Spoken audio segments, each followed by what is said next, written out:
তো দেখো, প্রিভিয়াস ক্লাসে আমরা কি ডিসকাস করেছিলাম? প্রিভিয়াস ক্লাসে বেসিক কিছু জিনিস আমরা ডিসকাস করেছিলাম, যে অ্যাটম অ্যাকচুয়ালি কি জিনিস, অ্যাটমের স্ট্রাকচার নিয়ে একটু ডিসকাস করেছিলাম। অ্যাটমের যে সাব অ্যাটমিক পার্টিকেল গুলো রয়েছে, যেমন তোমার ইলেকট্রন, প্রোটন, নিউট্রন, এই ইলেকট্রন, প্রোটন, নিউট্রন নিয়ে কিছু তথ্য আমরা পড়েছিলাম। মোটামুটি বেসিক জিনিসগুলো আমাদের ক্লিয়ার হয়ে গেছে প্রিভিয়াস ক্লাস। আজকে আমরা যেটা করবো মূলত সেটা হচ্ছে ইলেকট্রনিক কনফিগারেশন। ইলেকট্রনিক কনফিগারেশন বলতে কি বোঝায়? ইলেকট্রিক কনফিগারেশন বলতে ইলেকট্রনের চারিদিকে যে কক্ষপথগুলো তোমরা দেখতে পাচ্ছ, যেমন কে কক্ষপথ, এল, এম, এন, এই যে কক্ষপথগুলো রয়েছে, এই কক্ষপথে ইলেকট্রনগুলো কিভাবে বিন্যস্ত থাকবে, অর্থাৎ কোন কক্ষে কতগুলো ইলেকট্রন থাকবে, সেই জিনিসগুলো আমাদের ইলেকট্রনিক কনফিগারেশন আন্ডারে পড়তে হবে। ধরো 1 নম্বর কক্ষ, 2 নম্বর কক্ষ, 3 নম্বর কক্ষ বা 4 নম্বর কক্ষ, এই যে কক্ষপথগুলো রয়েছে, এই কক্ষপথগুলোতে ইলেকট্রনগুলো কিভাবে বিন্যস্ত থাকবে, ইলেকট্রনগুলো কিভাবে ডিস্ট্রিবিউশন হবে, এটা আমরা ইলেকট্রনিক কনফিগারেশনের মাধ্যমে বুঝবো। পরীক্ষায় কোশ্চেন আসে ইলেকট্রনিক কনফিগারেশন থেকে, খুবই ইম্পর্টেন্ট একটা টপিক, এবং খুব মন দিয়েও শুনতে হবে, প্লাস খাতায় কিন্তু আমার সাথে সাথে লিখতে হবে, নাহলে কিন্তু তোমরা পুরোপুরি ক্লিয়ার ভাবে বুঝতে পারবে না। এই জন্য আমি সবাইকে বলবো, তোমরা খাতা পেন নিয়ে বসবে, ঠিক আছে? আমি একদিক থেকে বোঝাচ্ছি তোমাদের, আগের দিনে যারা ক্লাস করেছো সেই কনসেপ্টের উপর বেস করে আমরা কি করব, ইলেকট্রনিক কনফিগারেশন এবং পুরো টপিক আমরা এভাবে কিন্তু ক্লিয়ার করব। দেখো, আমরা কি শিখেছিলাম যে অরবিট গুলোকে এইভাবে নাম্বার দিয়ে আমরা কি করি, রিপ্রেজেন্ট করি। এটা হচ্ছে 1 নম্বর অরবিট, এটা হচ্ছে 2, এটা হচ্ছে 3, এটা হচ্ছে 4, এরকম করে আমরা কি করি, অরবিট গুলোকে রিপ্রেজেন্ট করি। তাহলে আমি সেভাবে লিখছি, যদি অরবিট নাম্বার লিখি, অরবিট নাম্বার, তাহলে অরবিট নাম্বার 1, 2, 3, 4 সোয়ান এরকম করে চলতে থাকবে। আবার যদি বলি এই যে শেল গুলো রয়েছে, এগুলোকে অরবিট বা কি বলবো, শেল বলবো। তাহলে শেল যদি বলি, শেল বা অরবিট যাই বলো না কেন, তাহলে শেল হচ্ছে কে, এল, এম এবং এন, এই 4টে শেল আমি নিলাম। ধর কে শেল নিলাম, এল শেল, এম, এন। আমাদের দেখতে হবে যে কে শেল, এল, এম, এন এই সেলগুলোতে ইলেকট্রন কিভাবে ফিল আপ হয়, ইলেকট্রন কোনটায় কিভাবে থাকে, কতগুলো থাকে, কেন থাকে, এই জিনিসগুলো আমাদের জানতে হবে, কারণ এগুলোর উপর পরীক্ষায় কোশ্চেন আসে। তাহলে এটা হলো কে, এল, এম, এন, এগুলো হচ্ছে সেল বলা হয় এগুলোকে। অরবিট নাম্বার 1, 2, 3, 4 এগুলো হচ্ছে অরবিট নাম্বার। এরপর দেখো,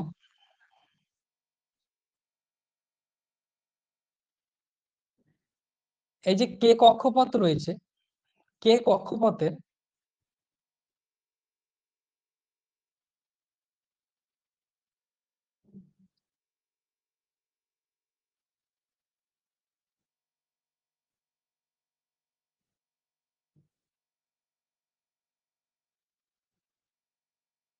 কে কক্ষপথের দেখো একটা উপকক্ষ রয়েছে, এর একটা উপকক্ষ রয়েছে, এইদিকে আমরা লিখছি সাব অরবিটাল।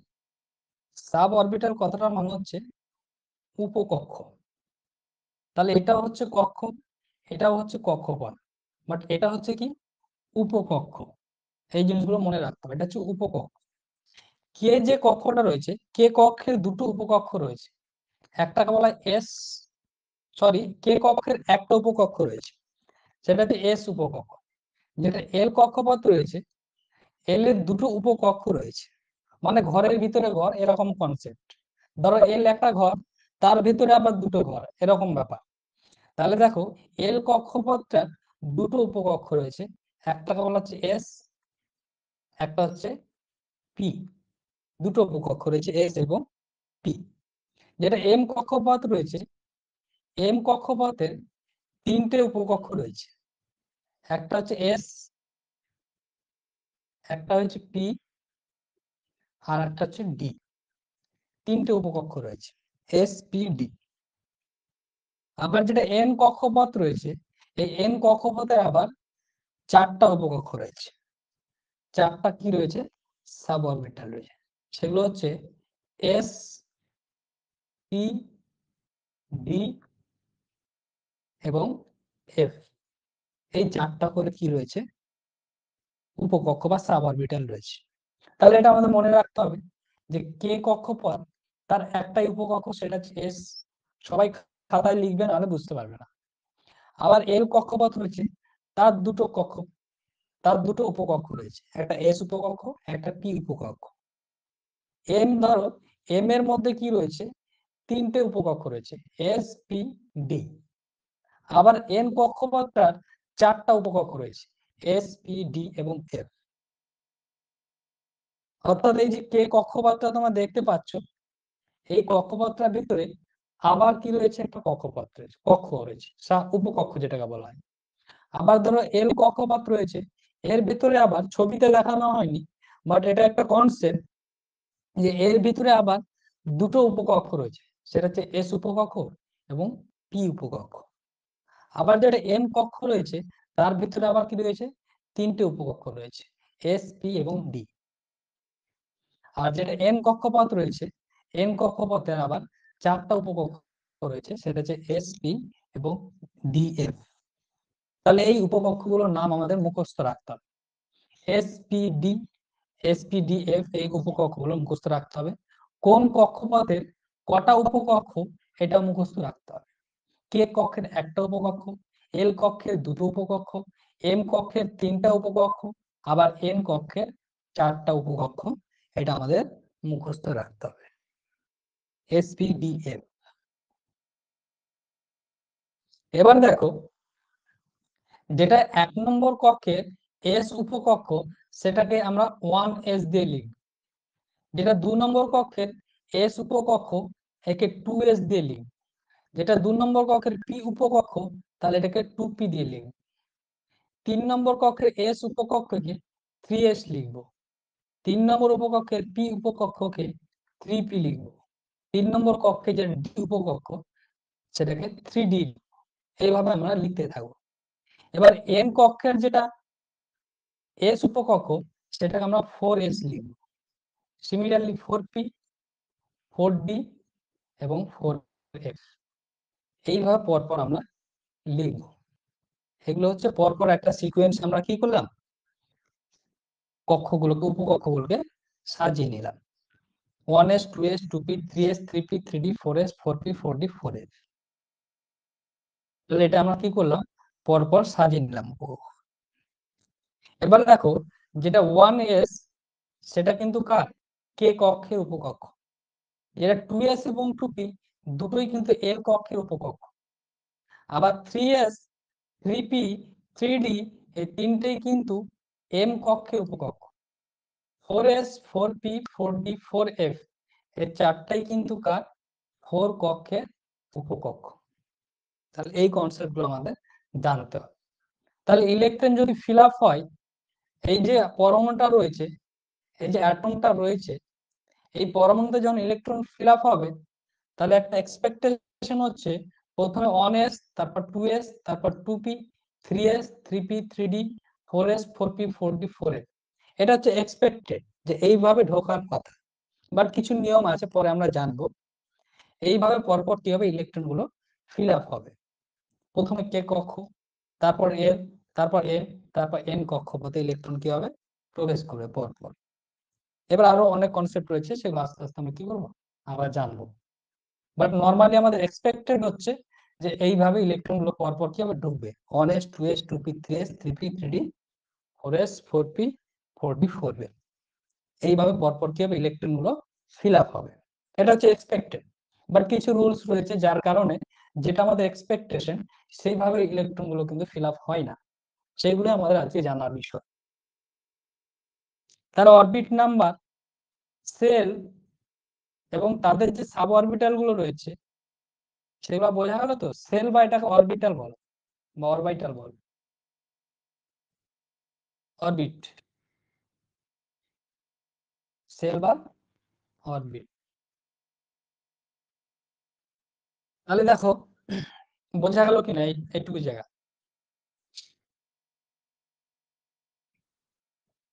বুঝতে পেরেছো সবাই? হ্যাঁ স্যার।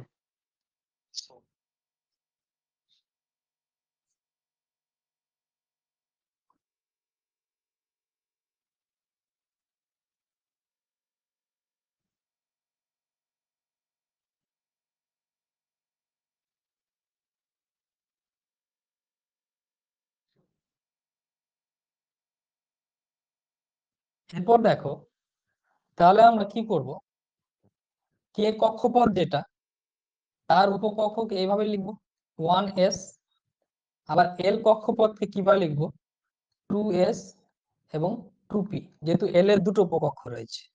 আবার এম কক্ষের তিনটে উপকক্ষ রয়েছে 3s, 3p এবং 3d, এবং এন কক্ষের চারটে উপকক্ষ রয়েছে 4s, 4p, 4d এবং 4f।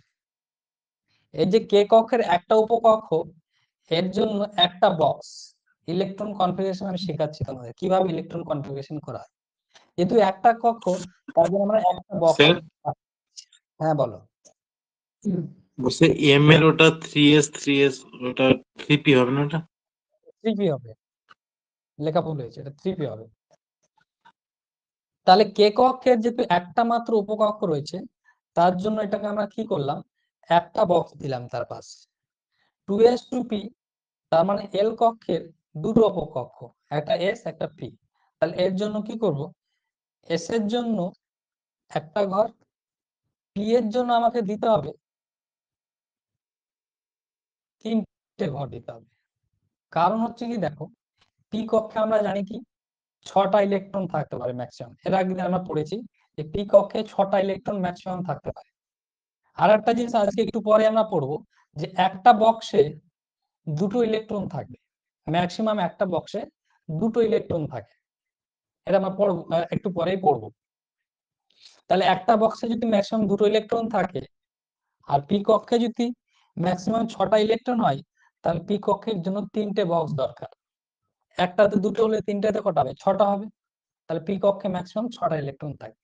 এস কক্ষের জন্য একটাই বক্স দরকার, কারণ আমরা জানি এস কক্ষে ম্যাক্সিমাম দুটো ইলেকট্রন থাকে, এগুলো আগের ক্লাসে আমরা পড়েছি। তাহলে এস কক্ষে যদি ম্যাক্সিমাম দুটো ইলেকট্রন থাকে, তার জন্য একটা বক্সই এনাফ। আবার দেখো পরেরটাই 3s 3p 3d, তাহলে এস কক্ষে যদি ম্যাক্সিমাম দুটো ইলেকট্রন থাকতে পারে, তাহলে এস কক্ষের জন্য একটা বক্স। পি কক্ষের জন্য আবার কি হবে, আমাদের তিনটে বক্স দরকার, যেহেতু পি কক্ষে 6টা ইলেকট্রন ম্যাক্সিমাম থাকতে পারে।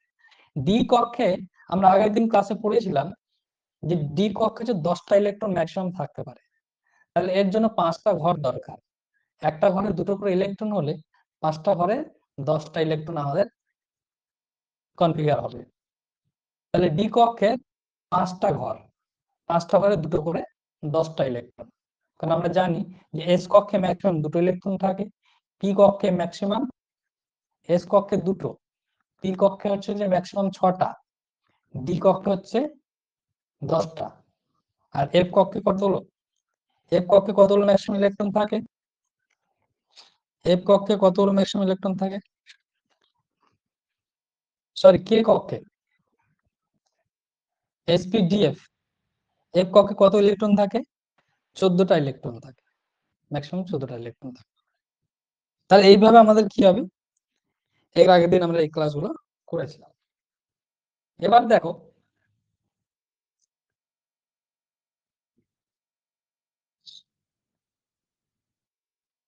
তাহলে আবার এস কক্ষের জন্য একটা ঘর, পি কক্ষের জন্য আবার আমাদের তিনটে ঘর দরকার, আবার ডি কক্ষের জন্য আবার আমাদের কটা ঘর দরকার, 5টা ঘর দরকার, যেহেতু ডি কক্ষে কটা ম্যাক্সিমাম 10টা ইলেকট্রন থাকে। আবার এফ কক্ষে কটা ঘর দরকার, তাহলে 7টা ঘর দরকার, যেহেতু এফ কক্ষে সর্বোচ্চ কটা ইলেকট্রন থাকতে পারে, 14টা ইলেকট্রন থাকতে পারে, 1 2 3 4 5 6 7, তাহলে 7টা ঘর, তাহলে এখানে 14টা ইলেকট্রন থাকে। তাহলে এটা আমাদের মনে রাখতে হবে যে এস কক্ষে দুটো ইলেকট্রন, পি কক্ষে ম্যাক্সিমাম 6টা, ডি কক্ষে 10টা, এবং এফ যেটা সেখানে 14টা আমাদের ইলেকট্রন কিন্তু থাকবে, কক্ষকে 14টা ইলেকট্রন থাকবে। তাহলে এটা হচ্ছে কি, এটা আমাদের জানতে হবে ইলেকট্রনিক কনফিগারেশন জানতে গেলে। এবার পরপর আমাদের ঘরগুলোকে ফিল আপ করতে হবে।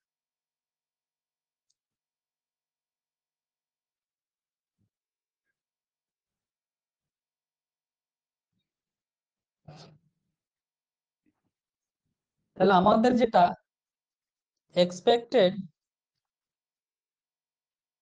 ইলেকট্রনিক কনফিগারেশন ছিল সেটা কি, আমাদের এক্সপেক্টেড ইলেকট্রনিক কনফিগারেশন ছিল যে প্রথমে 1s ইলেকট্রন ঢুকবে, তারপর 2s, তারপর 2p, তারপর 3s, তারপর 3p, তারপর হচ্ছে 3d, তারপর হচ্ছে 4s, তারপর 4p, তারপর 4d, তারপর 4f। এটা হচ্ছে এক্সপেক্টেড, বাট এটা কিন্তু হয় না, এই নিয়মটা ফলো হয় না, এই নিয়মটা ফলো হয় না, এই 3p অবধি কিন্তু ফলো হয়, 3p অবধি ফলো হয়, তাও আর ফলো হয় না। কেউ কিছু বলছো?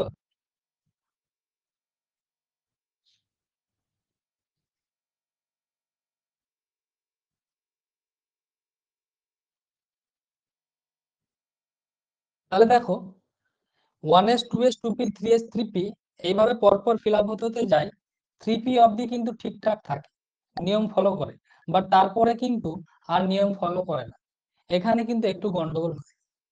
এই জন্য কি হয়, আমাদের 3টে রুলস জানতে হবে, আমাদের 3টে রুলস জানলে তবে আমরা ইলেকট্রনিক কনফিগারেশনটা করতে পারবো। এইটা হচ্ছে আমাদের এক্সপেক্টেড, বাট এই অনুযায়ী কিন্তু ইলেকট্রনিক কনফিগারেশন হয় না, যার জন্য আমাদের 3টে রুলস পড়তে হয়, যেটা অ্যাটমিক ইলেকট্রনিক কনফিগারেশন রিলেটেড 3টে প্রিন্সিপাল রয়েছে। একটা হচ্ছে আব্বাব প্রিন্সিপাল বলা হয়, একটাকে বলা হয় হুমস মাল্টিপ্লিসিটি রুলস, আর একটা হচ্ছে তোমাদের পাউলির অপবর্জন নীতি, পাউলির এক্সক্লুশন প্রিন্সিপাল যেটা রয়েছে, এই 3টে প্রিন্সিপাল আমাদেরকে জানতে হবে, তাহলে আমরা কি করতে পারবো, ইলেকট্রনিক কনফিগারেশন গুলো করতে পারবো ঠিকঠাক।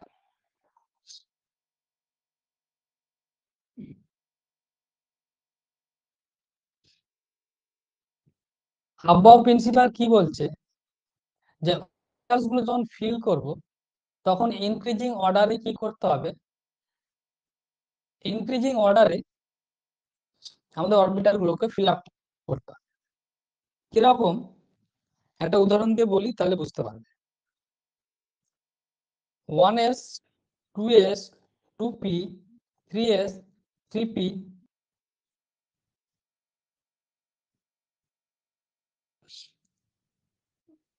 3d 4s 4p 4d 4f, এটা আমাদের এক্সপেক্টেড ছিল, বাট আবহাওয়া প্রিন্সিপাল বলছে যে যখন আমরা অরবিটাল গুলোকে ফিল আপ করবো তখন কি হিসাবে ফিল আপ করতে বলছে, increasing order of their energy level, যে এনার্জি লেভেল যার কম তাতে আগে ইলেকট্রন ফিল আপ করতে হবে, এনার্জি লেভেল যার কম হবে তাতে ইলেকট্রন আগে ফিল আপ করতে হবে, এনার্জি লেভেল যার কম হবে তাতে ইলেকট্রন আগে ফিল আপ করতে হবে। এটা কে বললো, আবহাওয়া প্রিন্সিপাল বলছে যে যার এনার্জি লেভেল কম হবে তাতে ইলেকট্রন আগে ফিল আপ করতে হবে। সেই হিসাবে এই 3p পর্যন্ত রুলসটা কিন্তু ভ্যালিড করছে।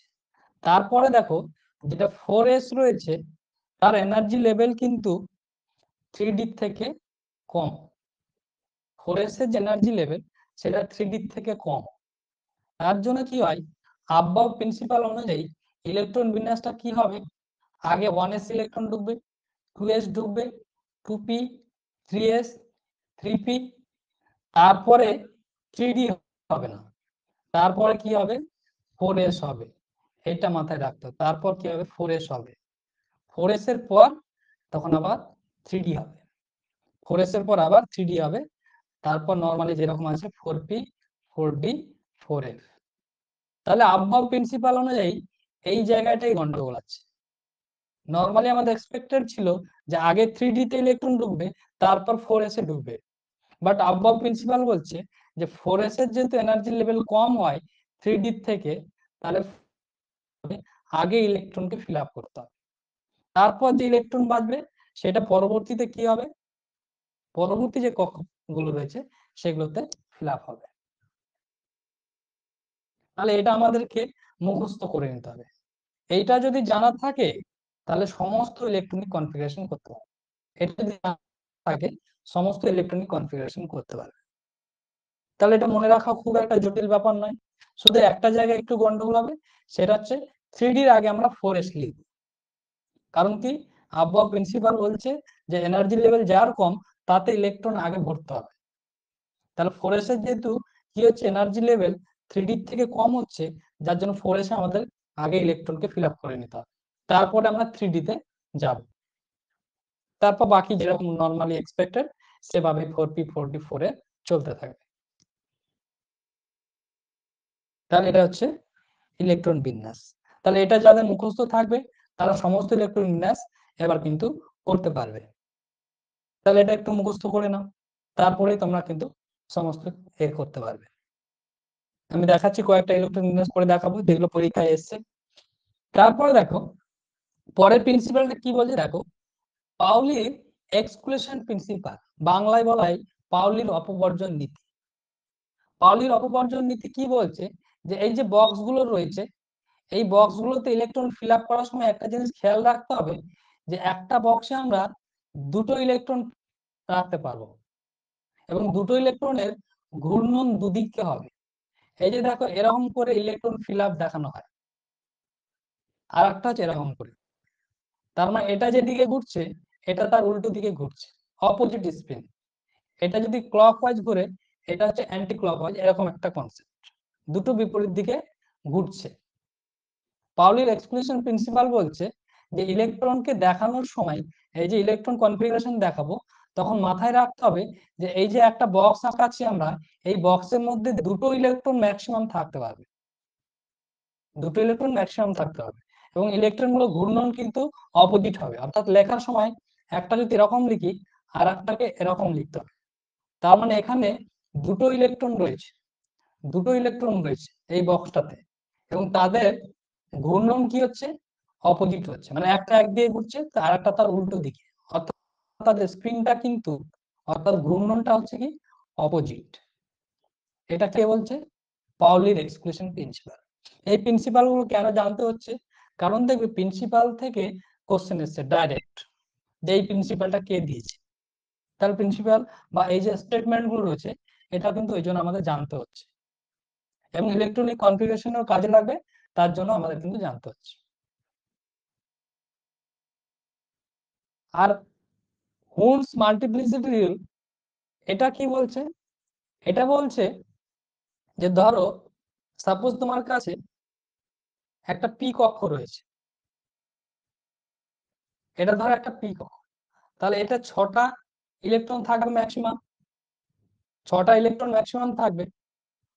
তাহলে 6টা ইলেকট্রন কিভাবে থাকবে, 6টা ইলেকট্রন রাখার নিয়ম বলছে যে প্রথমে ধরো একটা ইলেকট্রন দিলে, ধরো সাপোজ তোমাকে বললো 4টা ইলেকট্রন পি কক্ষে সাজাও, পি কক্ষে 4টা ইলেকট্রন তোমাকে কনফিগার করতে বললো, তাহলে তুমি কি করবে, 4টা ইলেকট্রনকে 1 2 3 তারপর 4 এরকম করতে পারো, কেউ করতে পারো এরকম করতে পারো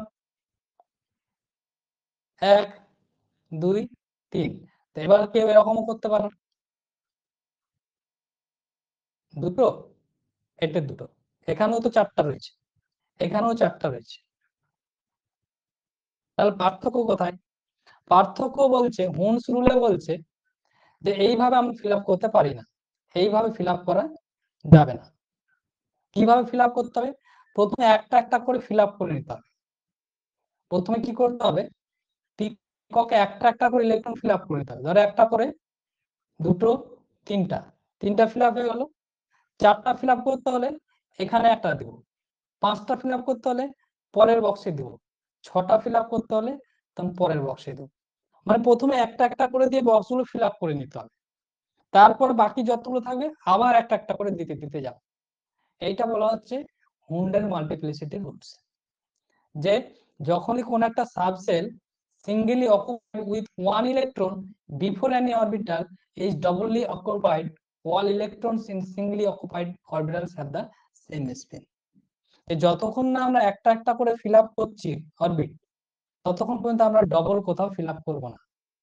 সবাই সব বক্সে একটা একটা করে দেব, তারপরে কি করব, যদি বাকি থাকে ইলেকট্রন তাহলে বাকি বক্স গুলোতে দেব। এটা হচ্ছে ইলেকট্রনিক কনফিগারেশন। এত কিছু বোঝাচ্ছি কারণ হচ্ছে ইলেকট্রনিক কনফিগারেশন থেকে প্রচুর কোশ্চেন এসছে, WBCS এও কোশ্চেন এসছে, ইউপিএসসি কোশ্চেন এসছে, এনডিএর এক্সামেও এসছে, সিডিএস এক্সামেও এসছে, রেলওয়েতে তো এসছে। তাহলে ইলেকট্রনিক কনফিগারেশন যদি না জানো, কষ্ট করে যদি একটু না পড়ো, তাহলে কোশ্চেন অ্যাটেন্ড করতে পারবে না। আমি চাইলে এগুলোকে স্কিপ করে দিয়ে তোমাদের অন্য কিছু পড়িয়ে দিতে পারতাম, বাট আমি চাই তোমরা কোশ্চেন গুলো ফেস করো, তোমরা কোশ্চেন গুলো আনসার করো। একটু অসুবিধা হচ্ছে বুঝতে, আমি জানি অনেকেই প্রথমবার পড়ছো, যাদের সায়েন্স ব্যাকগ্রাউন্ড থেকে আছে তারা খুব হয়তো ইজিলি ক্যাপচার করে নিচ্ছে, বাট যারা আদার্স ব্যাকগ্রাউন্ড থেকে এসো তাদের জন্য হচ্ছে, তাদের একটু বুঝতে অসুবিধা হচ্ছে, কিন্তু তারপরেও কিন্তু কষ্ট করে একটু বুঝতে হচ্ছে। তাহলে এত কিছু গল্পের মধ্যে যদি একটা জিনিস আমরা মনে রাখতে পারি, তাহলে কোশ্চেনের আনসারটা অন্তত করতে পারবো।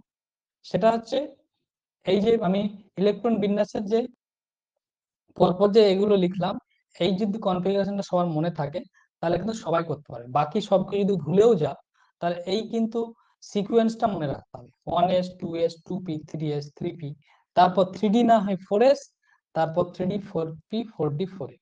এই সিকোয়েন্সটা যদি মনে রেখে দিতে পারো তাহলে অন্তত কোশ্চেনের অ্যান্সার তোমরা করতে পারবে। তাহলে বেশ, এই সিকোয়েন্সটা তোমাদের আশা করি খাতায় লেখা হয়ে গেছে। এবার আমরা কি করব, কিছু কিছু ইলেকট্রনিক কনফিগারেশন করব।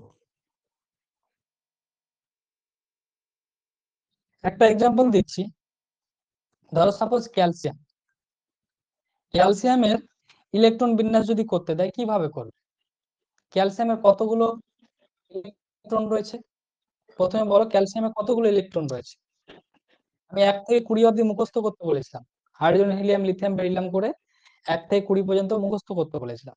ক্যালসিয়ামের ইলেকট্রন কতগুলো? 20টা স্যার। 20, অর্থাৎ 20টা ইলেকট্রন রয়েছে ক্যালসিয়াম। এই ক্যালসিয়ামের 20টা ইলেকট্রন কিভাবে বিন্যস্ত থাকবে আমরা কি করে বুঝবো? তাহলে প্রথমে আমাদের যে এটা রয়েছে ইলেকট্রন কনফিগারেশন করার যে রুলসটা রয়েছে সেটা আমরা প্রথমে লিখে নিচ্ছি, তোমরা নিজে থেকেও করতে পারবে। 3s 3p 3d না হয় আগে 4s হবে, তারপর 3p। তাহলে অত বড় লেখার দরকার নেই, যেহেতু ইলেকট্রন 20টা রয়েছে তার আগে ফিল আপ হয়ে যাবে। তাহলে দেখো 4s হয়েছে, তারপর 3p। তাহলে এবার কি হবে তোমরা নিজে থেকে বলো। 1s 2 হবে, s কক্ষেও ম্যাক্সিমাম 2টো থাকবে, p কক্ষে ম্যাক্সিমাম কটা থাকে? 6টা থাকে। তাহলে কটা হয়েছে? তারপর 3s কক্ষ, 3s এ ম্যাক্সিমাম 2টো থাকে, p কক্ষে আবার কত থাকে? বাকি কটা হয়েছে দেখো, 2 2 4, 6 4 10, 2 12। এটাতে আবার কটা থাকে? p কক্ষে আবার ম্যাক্সিমাম 6টা ইলেকট্রন থাকে, তাহলে অলরেডি 18টা হয়ে গেছে। তাহলে 4s কক্ষে কটা থাকবে? 2টো থাকবে। তাহলে এটা হলো ইলেকট্রন বিন্যাস। এটা হচ্ছে ক্যালসিয়ামের ইলেকট্রনিক কনফিগারেশন। কাউন্ট করে নাও, 2টো ইলেকট্রন, 4টা, 10, 12, 18, 20। তাহলে 20টা ইলেকট্রন কিভাবে ফিল আপ করলাম এইটাকে বেস করে। তাহলে এটা জানলে তাহলে আমরা যে কোনো ইলেকট্রন বিন্যাস করতে পারবো। সাপোজ ধরো আর্গনের ইলেকট্রন সংখ্যা কতগুলো? আর্গনের ইলেকট্রন সংখ্যা হচ্ছে 18। তাহলে এটাকে এর উপর বেস করে ফিল আপ করো। বলো একদিক থেকে তোমরা বলো, আমি লিখছি। 1s2 কত হবে বলো? 2s2 2p6 1s2 2s2 2p 6 p sir 2p6 3s2, তাই তো? ঠিক লিখেছি তো? তারপর কত হবে? 3p বলো। 6 6 স্যার 3p6 কাউন্ট করে দেখো, 2টো, 4টা, 10, 12, 618। এই যে এস কক্ষে দেখো দুটো করে ইলেকট্রন দিচ্ছে, কারণ কি এস কক্ষে ম্যাক্সিমাম দুটো ইলেকট্রন থাকে। এস কক্ষগুলোতে ম্যাক্সিমাম দুটো ইলেকট্রন থাকে, যে আমরা এস এ দুটো দিচ্ছি। পি এ ম্যাক্সিমাম 6টা ইলেকট্রন থাকে, তার জন্য 6টা দিচ্ছি। এস কক্ষে দেখো আবার দুটো ইলেকট্রন ম্যাক্সিমাম থাকে, দুটো দিয়েছি। পি কক্ষে দেখো আবার 6টা দিচ্ছি। তাহলে এইভাবে ইলেকট্রন বিন্যাস করতে হয়। এগুলোই তো পরীক্ষায় এসছে, ক্যালসিয়াম, আর্গন, এগুলো পরীক্ষার কোশ্চেন। আর একটা করো আয়রন। আয়রনের যদি করি, আয়রনের ইলেকট্রন সংখ্যা কত? আয়রনের 26 হয়। আয়রনের 26। পরীক্ষা যখন কোশ্চেন আসবে, যখন উপরের পরমাণুগুলো দেবে, তখন কিন্তু পাশে পরমাণু ক্রমাঙ্কটা দিয়ে দেয়। এটা একটা সুবিধা। এদেশে যারা পড়েছো তারাও দেখেছো, পরমাণু ক্রমাঙ্কটা দিয়ে দেয় কিন্তু। তো দেখো আয়রনের তাহলে কি হবে, এটাকে রেস করে করো।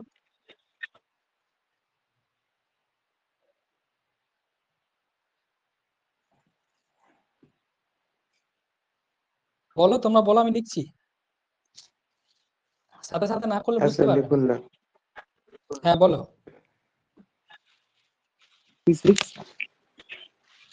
প্রথমে কি লিখবো? 1s2, তারপর 1s2 2s2 2s2, 2p6 2p6, 3s2 3s2, 3p6 3p6, 4s2 4s2, 4p6 তারপরে 3d6 3d 3d6 6। গুড। তাহলে দেখো 1s 2s 2p 3s 3p, এই 3p এর পর দেখো 3d আসেনি কিন্তু, আগে 4s এসেছে। কারণ কি, এটা আমি এক্সপ্লেন আগেই করলাম, যে 3p এর পর 3d তে না ঢুকে আগে 4s এ ইলেকট্রন ঢুকবে, তারপরে যেগুলো ইলেকট্রন বেঁচে যাবে সেগুলো আমাদের 3d তে ফিল আপ করতে হবে। এগুলো হচ্ছে ইলেকট্রন বিন্যাস। এই ইলেকট্রন বিন্যাসগুলোকে কিভাবে বক্সের মাধ্যমে বোঝানো হয় সেটাও একটু দেখাই তোমাদের।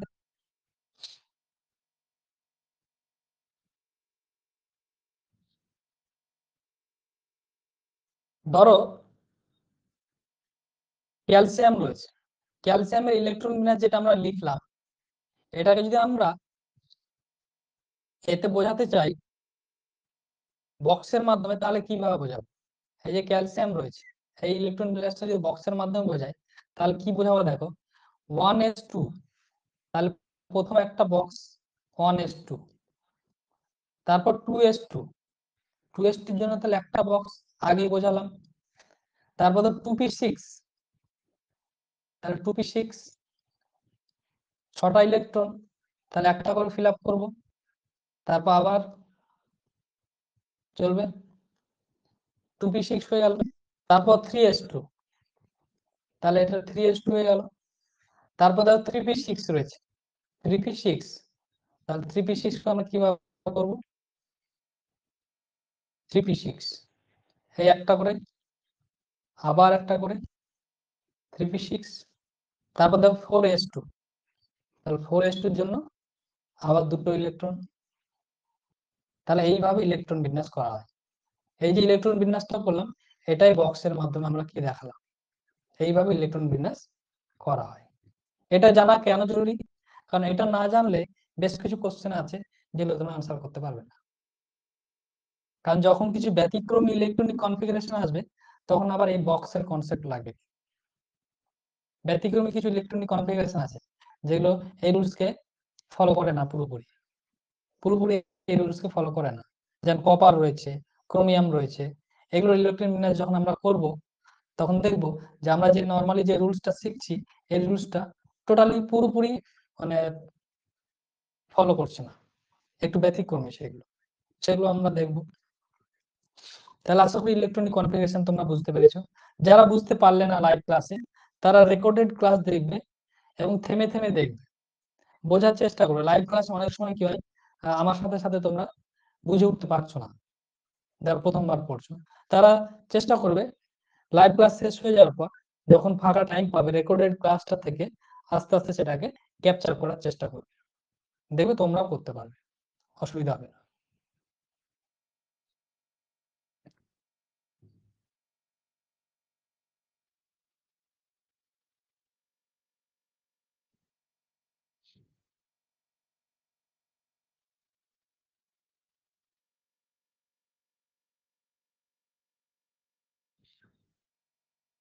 এবার তোমাদের আমি মেটেরিয়ালসে তোমরা একটা পাবে, যে বিভিন্ন নিষ্ক্রিয় গ্যাস যেগুলো রয়েছে, নোবেল গ্যাস যেগুলো রয়েছে, সেই নোবেল গ্যাসগুলো ইলেকট্রন বিন্যাসগুলো করে দেওয়া থাকবে, এবং সেই নোবেল গ্যাসগুলো রেসপেক্টে আরো বাকি যে সমস্ত পরমাণুগুলো ইলেকট্রন বিন্যাস করা হয় সেগুলো কিন্তু দেওয়া থাকবে। সেগুলো তোমরা বাড়িতে প্র্যাকটিস করে নেবে, দেখে এগুলো বুঝে থাকলে ওটাও কিন্তু তোমরা করতে পারবে, ওটা তোমরা বাড়ি থেকে প্র্যাকটিস করবে, সবগুলো তোমরা আশা করি করতে পারবে। আমি এক্সেপশন কিছু লেখা আছে, এক্সেপশন যেটা দরকার, এক্সেপশন কিছু ইলেকট্রনিক কনফিগারেশন আছে যেটা আমরা যে নরমাল রুলস করলাম সেটা ফলো করে না।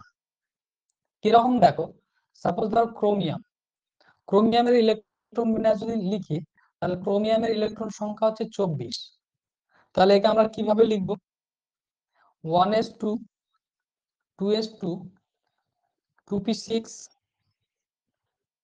তারপর হচ্ছে 3s2 3p6, তারপর আমাদের এক্সপেক্টেড ছিল যে 4s2 হবে, তারপর 3d4, বাট এটা কিন্তু ভুল, এটা ভুল, এই ইলেকট্রন বিন্যাসটা ভুল।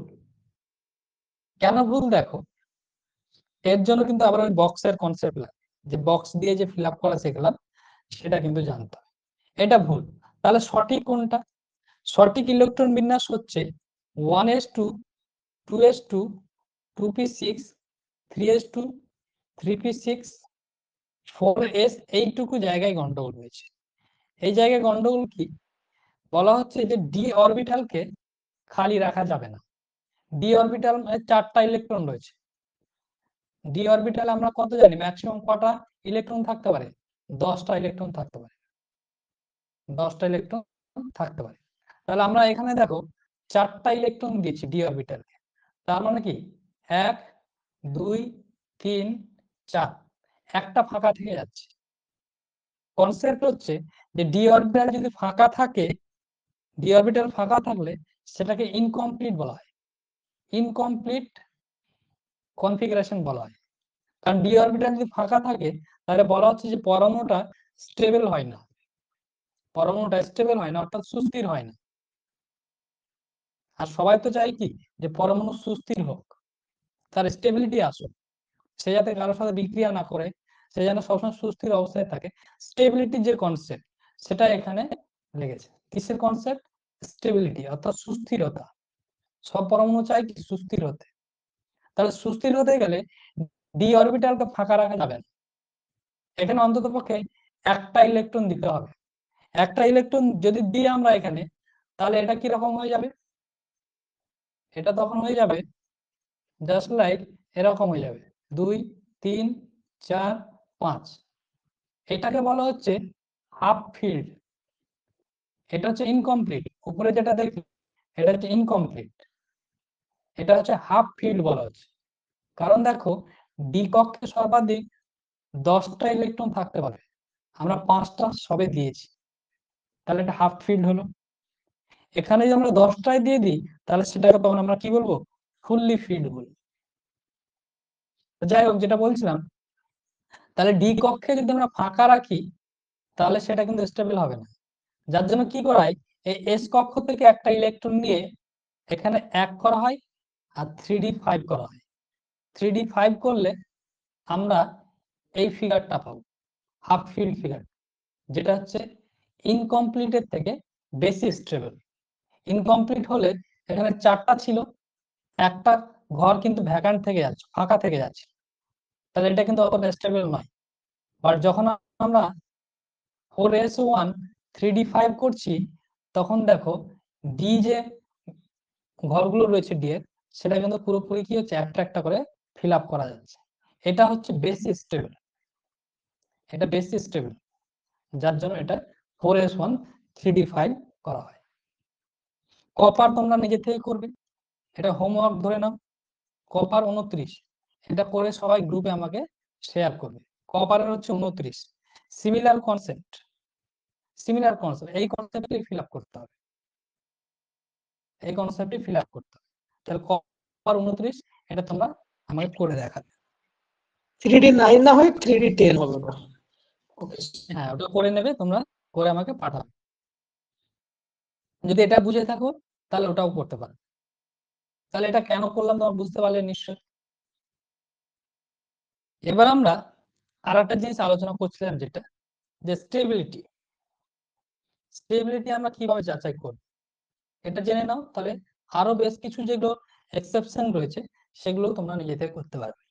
আমি তোমাদের এগুলো পড়াচ্ছি কোশ্চেন দেখে, ইউপিএসসি তে কি ধরনের কোশ্চেন আসছে, ডব্লিউবিসিএস এ কি ধরনের কোশ্চেন আসছে, রেলওয়েতে কি ধরনের কোশ্চেন আসছে। কাজে যদি বিরক্ত লাগে তারপরও কিন্তু ছেড়ে যাবে না ক্লাস।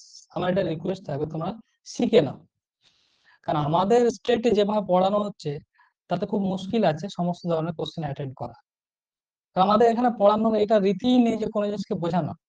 কিছু ফ্যাক্টস তোমাকে সাটাসাট লিখে দিলে বোর্ডের মধ্যে, খুব ইন্টারেস্টিং ওয়েতে পিপিটি বানিয়ে তুমি দেখলে, খুব সুন্দর লাগলো, পড়তেও ভালো লাগলো, যতটুকু পড়ালো ততটুকুই মনে থেকে গেল ক্লাসে।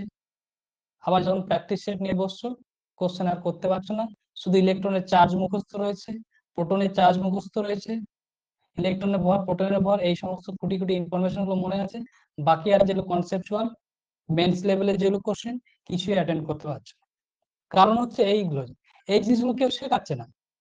কিন্তু এগুলো যদি না শেখানো হয় তাহলে কি করে তুমি কোশ্চেন অ্যাটেন্ড করবে? আমি তো প্র্যাকটিস সেট পড়াবো আজ তোমাদের, যেটা হচ্ছে atomic structure second practice set. এর আগে একটা পাঠিয়েছিলাম বেসিক লেভেলের, এরপর একটা হচ্ছে অ্যাডভান্স লেভেলের, যেগুলো ইউপিএসসি তে কোশ্চেন এসছে, এসএসসি সিজিএল সিএইচএস এ এসছে, সেই কোশ্চেন গুলো দেখবে। তাহলে বুঝে যাবে যে না, আমাদের এগুলো কিন্তু জানতে হবে, না জানলে আমরা করতে পারবো না। তাহলে আমি কোশ্চেন দেখেই কিন্তু তোমাদের পড়াচ্ছি, কাজে ভয় পাওয়ার কিছু নেই যে এত টাফ জিনিস কি করে করবো। কেমিস্ট্রির এই পার্টগুলো, এই পার্টটা একটু টাফ রয়েছে, ফিজিক্সের মোশন যে চ্যাপ্টারটা রয়েছে সেটা একটু টাফ ছিল, করেই দিয়েছি। মাথা আমাদের প্রায় হালকা, বাকি যে চ্যাপ্টার গুলো রয়েছে, ইজি চ্যাপ্টার রয়েছে, আমরা ইজিলি করে নিতে পারবো। তাহলে অ্যাটমিক স্ট্রাকচার চ্যাপ্টারটা এরকম, এগুলো না জানলে আমাদের হবে না। স্টেবিলিটি অর্থাৎ সুস্থিরতা, কোন পরমাণু বেশি সুস্থির, এটা এই কক্ষ যে ফিল আপ করছি এটা থেকে কিন্তু জাস্টিফাই করা হয়। কিভাবে দেখা, যেটা আমি বললাম যে ধরো ডি কক্ষে 10টা ইলেকট্রন ম্যাক্সিমাম থাকতে পারে, এটা আমরা জানি। ডি কক্ষে কটা ইলেকট্রন থাকতে পারে? ম্যাক্সিমাম 10টা ইলেকট্রন থাকতে পারে। আমরা যদি ডি কক্ষে কি করি, ধরো সাপোজ আমাদের 4টা ইলেকট্রন কনফিগার করতে পারলাম, তাহলে এখানে একটা দিলাম, একটা, দুটো, তিনটে, তারপর হচ্ছে 4টা, তাহলে একটা ঘর ফাঁকা থেকে আছে। এটাকে বলা হচ্ছে ইনকমপ্লিট, এটাকে বলা হচ্ছে ইনকমপ্লিট ইলেকট্রনিক কনফিগারেশন। যদি আমরা কি করি, এটাকে যদি আমরা কি করি, একটা, দুটো, তিনটা, চারটা, 5টা, এটা দরকার নেই আর, 5টা দিলাম, তাহলে এটাকে বলা হচ্ছে হাফ ফিল্ড ইলেকট্রনিক কনফিগারেশন। আবার যদি আমরা ডি কক্ষকে 10টা ইলেকট্রনে ফিল আপ করে দিই, 1 2 3 4 5, ধরো এখানে একটা দিলাম, 5টা দিলাম, 6 7 8 9 10, তাহলে এই যে 5টা ঘরে আমরা 10টা ইলেকট্রন দিয়ে ফিল আপ করলাম, এটাকে বলা হচ্ছে ফুললি ফিল্ড। এগুলো না জানলে পরীক্ষা কোশ্চেন করতে পারবে না। তাহলে ফুললি ফিল্ড ইলেকট্রনিক কনফিগারেশন, এটা বোঝানোর মানে হচ্ছে যে যেটা ফুললি ফিল্ড ইলেকট্রনিক কনফিগারেশন, এটা এর থেকে হাফ ফিল্ডের থেকে বেশি স্টেবল। যেটা হাফ ফিল্ড ইলেকট্রনিক কনফিগারেশন সেটা আবার ইনকমপ্লিট ইলেকট্রনিক কনফিগারেশনের থেকে বেশি স্টেবল। তাহলে আমরা সবসময় চেষ্টা করব এইভাবে ফিল আপ করার, যদি ইলেকট্রন না থাকে এইভাবে ফিল আপ করার চেষ্টা করব, তারপরে যদি না থাকে অন্য কিছু করব, মানে ইনকমপ্লিট রাখা যাবে। ঠিক আছে, ইনকমপ্লিট রাখা যাবে না। প্রথমে আমরা ট্রাই করবো এটা দিয়ে, যদি অতগুলো ইলেকট্রন না বাঁচে তোমার কাছে তাহলে তুমি ফিল আপ করতে পারবে না, তখন কি করবে, এটা নেবে হাফ ফিল। নাই মামার থেকে কানা মামা অনেক ভালো, এরকম একটা কথা আছে না, নাই মামার থেকে কানা মামা অনেক ভালো। তো তোমাকে যদি 10টা ইলেকট্রন না থাকে তাহলে তুমি ফুল কি করে ফিল আপ করবে ডি কক্ষ, তখন তোমাকে হাফ যেটা রয়েছে সেই ওয়ে তোমাকে ফলো করবে। এটা হচ্ছে স্টেবিলিটি।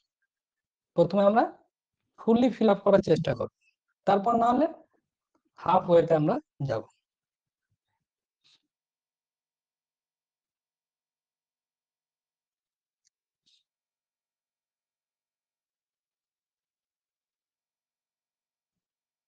এটা যদি বুঝে থাকো তাহলে পরীক্ষার একটা কোশ্চেন আমি বলি তোমাদের। পরীক্ষার একটা কোশ্চেন দিয়েছে যে কার্বনের 6টা ইলেকট্রন রয়েছে, পরমাণু ক্রমাঙ্ক 6, নাইট্রোজেনের 7টা ইলেকট্রন রয়েছে, নিয়ন 10টা ইলেকট্রন রয়েছে। এবার বললো এদের মধ্যে কে বেশি স্টেবল, কে বেশি স্টেবল বা সুস্থির, এদের মধ্যে কে বেশি সুস্থির। তাহলে এটা যদি আমরা করতে চাই তাহলে আমাদের মাস্ট ইলেকট্রন কনফিগারেশন জানতে হবে। কার্বনে যদি ইলেকট্রনিক কনফিগারেশন করি আমরা কি পাবো দেখো, 1s2 2s2 2p2 এটা পাবো। নাইট্রোজেন যদি ইলেকট্রন বিন্যাস করি তাহলে আমরা কি পাবো, 1s2 2s2 2p3। আবার আমরা যদি নিয়নের যদি ইলেকট্রন বিন্যাস করি তাহলে পাবো 1s2 2s2 2p6 পাবো। দেখো 1s2 2s2 প্রত্যেকের ক্ষেত্রে কিন্তু সিমিলার, প্রত্যেকের ক্ষেত্রে সিমিলার। বাকি থাকলো 2p, এই পি কক্ষটা, এটাকে যদি আমরা ইলেকট্রন বিন্যাস করি দেখো এর পি কক্ষ কিরকম হবে, দেখো এর পি কক্ষ কিরকম হবে, দেখো পি কক্ষে 2টো ইলেকট্রন রয়েছে, তাহলে দুটোকে আমরা এইভাবে ফিল আপ করলাম। নাইট্রোজেনের ক্ষেত্রে পি কক্ষটাকে আমরা যদি ফিল আপ করি দেখো কিভাবে ফিল আপ করবো, 1 2 3। নিয়নের ক্ষেত্রে পি কক্ষ যদি ফিল আপ করি তাহলে আমরা এরকম পাবো 1 2 3 4 5 6, 6টা। তাহলে বলো এটা হচ্ছে ইনকমপ্লিট, এটা হচ্ছে হাফ কমপ্লিট, হাফ ফিল্ড, এটা হচ্ছে ফুললি ফিল্ড। তাহলে কে বেশি স্টেবল হবে বলো, তোমরা নিজে থেকে বলো কে বেশি স্টেবল হবে, এদের অর্ডারটা কি হবে, কে বেশি স্টেবল হবে, নিয়ন স্যার। নিয়ন, তারপর নিচে থেকে উপরের দিকে হবে, নাইট্রোজেন, তারপর নাইট্রোজেন, কার্বন। তারপর তাহলে এই কার্বন। ধরনের কোশ্চেন গুলো কি করে আনসার করবে যদি ইলেকট্রনিক কনফিগারেশন না জানো, তাহলে এগুলো আমাদের জানতে হবে। তাহলে এটা হচ্ছে স্টেবিলিটি অর্ডার।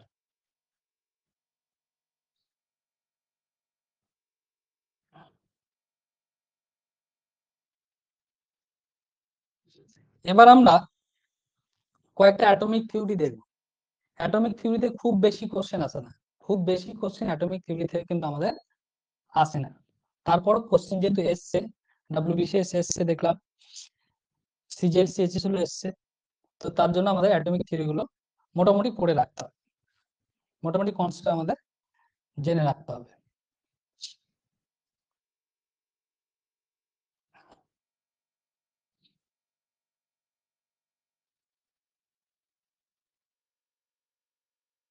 প্রথমে পড়ছি আমরা ডাল্টনের অ্যাটমিক থিওরি। ডাল্টনের অ্যাটমিক থিওরি থেকে সেরকম কোশ্চেন আসে না, পরীক্ষায় একটা কোশ্চেন জিজ্ঞেস করা হয় যে অ্যাটমিক থিওরি কে দিয়েছে, অ্যাটমিক থিওরি কে দিয়েছেন, এই কোশ্চেনটা আসে পরীক্ষায়। মনে রাখবে অ্যাটমিক থিওরি কে দিয়েছেন, ডাল্টন দিয়েছেন।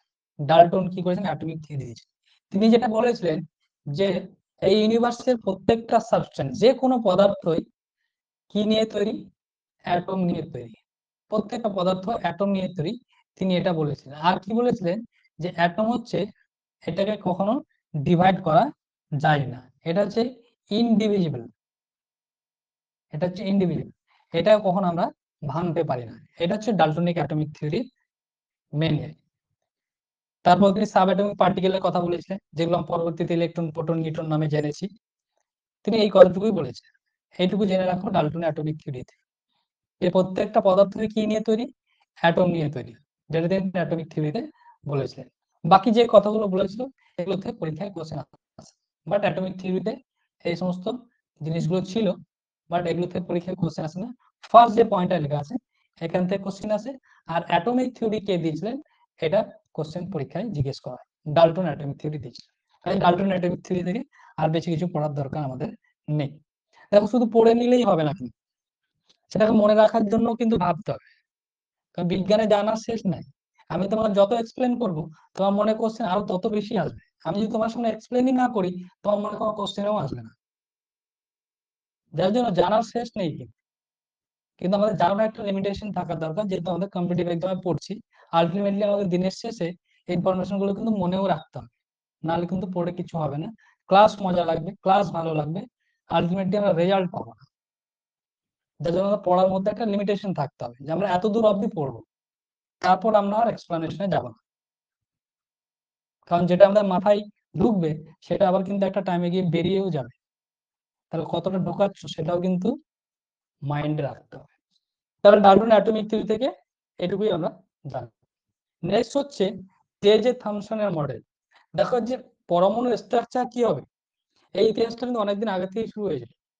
সবাই খুব চেষ্টা করছিলেন যে পরমাণু মোটামুটি একটা কিছু স্ট্রাকচার দেওয়া যায়, কিভাবে এটা এক্সপ্লেন করবো। পরমাণুর মধ্যে ইলেকট্রন প্রোটন এই যে কনসেপ্ট গুলো সেটা দেওয়ার জন্য অনেকদিন আগে প্রচেষ্টা শুরু হয়ে গেছে। তার মধ্যে যে থমসন, তোমরা তো জানো থমসন ইলেকট্রন আবিষ্কার করেছিল, তিনি একটা মডেল দিয়েছিলেন। তার মডেলটাকে বলা হয় প্লাম পুডিং মডেল। এই মডেলটার নাম হচ্ছে প্লাম পুডিং মডেল। এই মডেলটার নাম হচ্ছে প্লাম পুডিং মডেল। পরীক্ষায় কোশ্চেন এসেছিল প্লাম পুডিং মডেল, এটা ইয়ারের কোশ্চেন বললাম, প্লাম পুডিং মডেল। তার অপশন এসেছিল যে প্লাম পুডিং মডেল বলতে নিচের কোন অ্যাটমিক মডেলটিকে বোঝায়। সেখানে থমসন মডেল একটা অপশনে ছিল। তাহলে প্লাম পুডিং মডেল হচ্ছে কার মডেল? থমসনের যে অ্যাটমিক মডেল ছিল, অর্থাৎ পরমাণু তিনি যে মডেল দিয়েছিলেন যে পরমাণু স্ট্রাকচার কিরকম হওয়া উচিত বা কিরকম হবে, তিনি যে এক্সপ্লেনেশনটা দিয়েছেন অ্যাটমিক স্ট্রাকচারের, সেটাকে প্লাম পুডিং মডেল বলা হচ্ছে। প্লাম পুডিং মডেল বলতে একটা কেকের মতো খাওয়া, কেকের মতো খাওয়া, সে কেকের মধ্যে তোমার বাদাম পেস্তা এই সমস্ত জিনিস, কিশমিশ কাজু এগুলো দিয়ে একটা প্লাম পুডিং একটা খাবার তৈরি হয়, সেটার মতো দেখতে। সেটাকে আমরা যদি আমাদের মতো করে রিলেট করি তাহলে আমরা বলতে তরমুজের সাথে তুলনা করে দেখতে পারি। যেমন তরমুজের মধ্যে তোমরা কালো কালো বীজ দেখতে পাও, সেই বীজগুলোকে তিনি ইলেকট্রনের সাথে তুলনা করেছে, এগুলো হচ্ছে ইলেকট্রনের মতো। যেমন বীজগুলো কি হচ্ছে তরমুজের ভেতরে শ্বাসে ছড়িয়ে রয়েছে, সেরকমই পদার্থের ভিতরে অ্যাটমের ভেতরে কি হচ্ছে ইলেকট্রন গুলো ছড়িয়ে রয়েছে। এটা থমসন মডেল বলেছিলেন, বাট এত ডিটেলস আমাদের জানার দরকার নেই। তাহলে তিনি এটা বলেছিলেন যে পরমাণুগুলো হচ্ছে গোলকের মতো, সেই গোলকের মধ্যে ইলেকট্রন গুলো কি রয়েছে ছড়িয়ে ছিটিয়ে রয়েছে। তাহলে থমসন মডেল থেকে এই কোশ্চেনটাই আসছে যে তার যে অ্যাটমিক মডেল সেটাকে প্লাম পুডিং মডেল বলা হয়। সেটা কি বলা হয়? প্লাম পুডিং মডেল বলা হয়। তিনি কি আবিষ্কার করেছিলেন? ইলেকট্রন আবিষ্কার করেছিলেন। এরপর দেখো নেক্সট যেটা মডেল সেটা হচ্ছে রাদারফোর্ড মডেল। এটা হচ্ছে থমসনের মডেলের থেকে আপগ্রেড ভার্সন।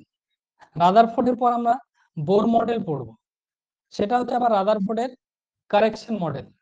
মানে রাদারফোর্ড কিছু ভুল করেছিলেন, সেটাকে কারেকশন করে আবার বোর কি করেছেন আরেকটা পরমাণু মডেল দিয়েছিলেন। তো সেইভাবে আমরা একের পর এক কিন্তু পড়তে যাচ্ছি। রাদারফোর্ডের পরমাণু মডেল দেখো, রাদারফোর্ডের পরমাণু মডেল, তিনি যে পরমাণু মডেলটা দিয়েছিলেন সেখানে ফার্স্ট কোশ্চেন যেটা জিজ্ঞেস করে সেটা হচ্ছে তিনি যে এক্সপেরিমেন্টটা করেছিলেন এই মডেলটা তৈরি করতে, সেই এক্সপেরিমেন্টটার নাম কি? সেই এক্সপেরিমেন্টটার নাম হচ্ছে alpha particle scattering experiment. Alpha particle scattering experiment, এই পরীক্ষাটা তিনি করেছিলেন। তাহলে এই পরীক্ষাটিতে কোশ্চেন আসে, এটা 2-3টা পরীক্ষায় কোশ্চেন এসছে, WBCS এসছে, ইন্ডিয়া এক্সামে আই থিঙ্ক এসে প্র্যাকটিস সেট পেলে সেখানে তোমরা মিলিয়ে নেবে, সেখানে আছে এই কোশ্চেনটা বেশ কয়েক জায়গায় আছে। WBCS এর একটা জিনিস কি বলতো, এরা অন্যান্য এক্সামের কোশ্চেন গুলোকে কপি করে, এরা অন্যান্য এক্সামের কোশ্চেন গুলো কপি করে। এই জন্য আমরা যদি SSC CGL CHSL এর যে প্রিভিয়াস ইয়ারের যে কোশ্চেন গুলো রয়েছে এগুলো যদি আমরা পড়ে নিতে পারি, বা রেলওয়েতে যে কোশ্চেন গুলো এসেছে সেগুলো যদি পড়ে নিতে পারি, তো ডাব্লিউবিসিএস এর জন্য মোটামুটি রেডি হয়ে যায়, কারণ কোশ্চেন একে অপরে কপি হয়। তুমি দেখবে কিছু কোশ্চেন আছে হুবহু যেটা অন্য এক্সামে এসছে সেটা দেখা হলো ডাব্লিউবিসিএস বা অন্যান্য এক্সামে আসছে, তাহলে কোশ্চেন কিন্তু কপি হয়। তাহলে পিওআইকিউ কোনোভাবে কিন্তু মিস করা যাবে না। প্রথমে আমাদের টার্গেট থাকবে প্রত্যেকটা পরীক্ষার যতগুলো পিওআইকিউ রয়েছে সেগুলোকে সলভ করে নেওয়া, তাহলে দেখবে প্রিপারেশন অলমোস্ট হয়ে যায়। তারপর আমরা বাকি কোশ্চেন প্র্যাকটিস করব, কিন্তু পিওআইকিউ ছেড়ে বাকি কোশ্চেন আগে কিন্তু হাত দেবো না। আগে আমাদের টার্গেট থাকবে প্রিভিয়াস ইয়ারের সমস্ত কোশ্চেন সলভ করে নিয়ে তারপর বাকি ফার্দার কোশ্চেন কিন্তু আমরা এগোবো। দেখো আলফা পার্টিকেল স্ক্যাটারিং এক্সপেরিমেন্ট, এই এক্সপেরিমেন্টটা অ্যাকচুয়ালি কেন, এটা কি বলা আছে, আলফার যে বিচ্ছুরণ পরীক্ষা, আলফা কণার বিচ্ছুরণ পরীক্ষা, এটাকে বাংলায় বলা হয় আলফা কণার বিচ্ছুরণ পরীক্ষা। এই পরীক্ষায় তিনি কি করেছিলেন, তিনি একটা সোনার পাত নিয়েছিলেন, গোল্ড, একটা সোনার পাত নিয়েছিলেন, গোল্ড ফয়েল। তাহলে এটাও একটা পরীক্ষার কোশ্চেন যে তিনি কিসের পাত ব্যবহার করেছিলেন, গোল্ড ফয়েল তিনি অর্থাৎ সোনার পাত ব্যবহার করেছিলেন, এটা পরীক্ষার একটা কোশ্চেন। তাহলে তিনি কি করেছিলেন, এই ছবিটার দিকে লক্ষ্য করা ভালো করে, এইটা হচ্ছে গোল্ড ফয়েল অর্থাৎ সোনার পাত, এটা হচ্ছে সোনার পাত। এখান থেকে তিনি কি করেছেন, এই দিক থেকে কি করছেন, আলফা কণা একটা স্রোতকে তিনি পাঠিয়েছিলেন, আলফা কণাকে এই ডিরেকশনে পাঠালেন, পাঠিয়ে তিনি একটা এক্সপেরিমেন্ট করলেন যে সোনার পাত দিয়ে ভেদ করার সময় আলফা পার্টিকেল গুলোর বা আলফা কণার গুলোর কি ধরনের পরিবর্তন হচ্ছে, এটাই তিনি পর্যবেক্ষণ করেছিলেন।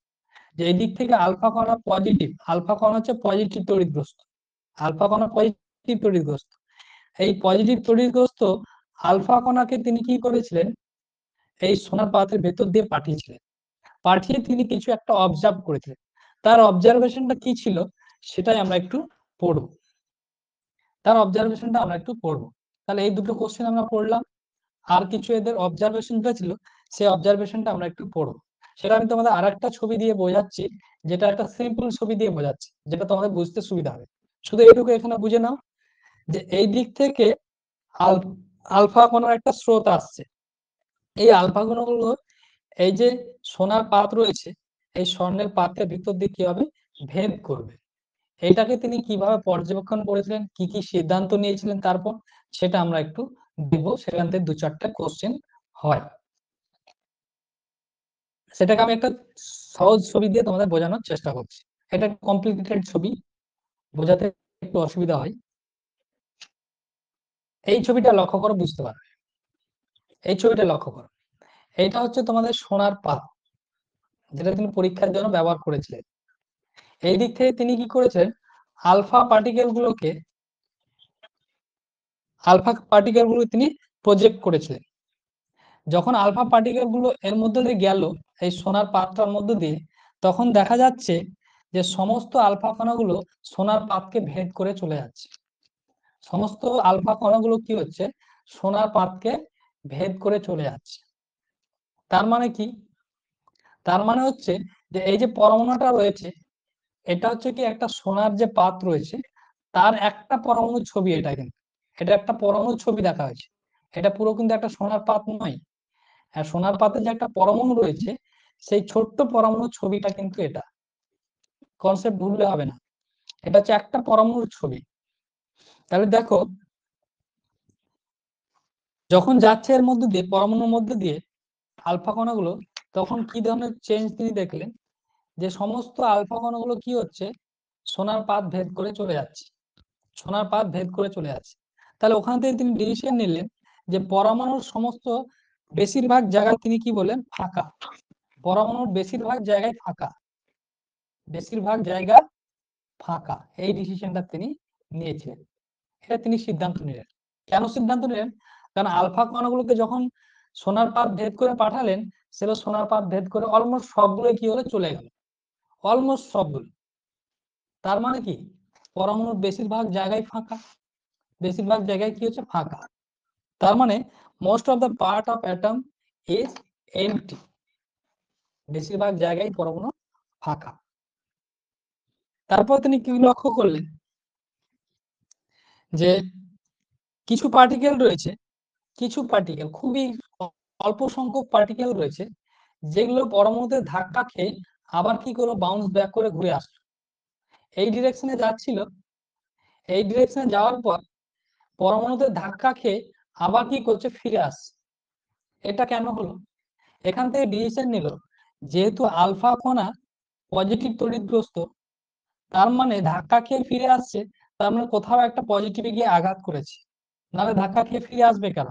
কারণ আমরা জানি কি পজিটিভ পজিটিভকে বিকর্ষণ করে, নেগেটিভ নেগেটিভকে বিকর্ষণ করে, আর অপোজিট চার্জ হলে তারা একে অপরকে আকর্ষণ করে, এটা আমাদের জানা আছে।